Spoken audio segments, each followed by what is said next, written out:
రకరకాల షేర్లు చేస్తూ అండకొండ రాముణ్ణి చాలా దూషించే ప్రయత్నం చేశారు.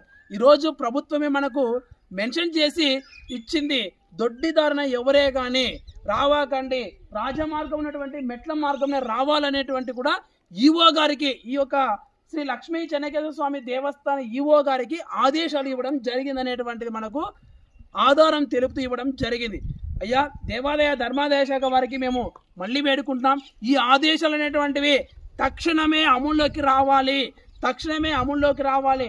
ఎందుకంటే భక్తులందరూ కూడా ఇక్కడికి వస్తారు, ఇలా వెళ్ళిపోతారు. ఇట్లా కాదు కదా.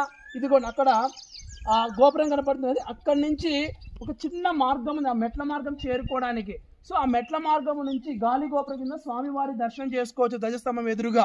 సో ఇది మంచి పద్ధతి, ఇది ధర్మము.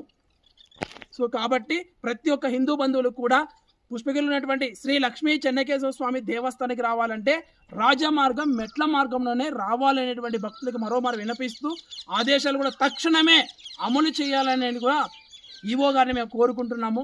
ఇందుకు సహకరిస్తున్నటువంటి ఈ యొక్క ధర్మ మార్గాన్ని మళ్ళీ ధర్మాన్ని నిలబెడుతున్నటువంటి కడప జిల్లా దేవాదాయ ధర్మాదాయ శాఖ జి మల్లికార్జున ప్రసాద్ గారికి మేము ప్రత్యేకమైనటువంటి ధన్యవాదాలు తెలియజేసుకుంటున్నాం.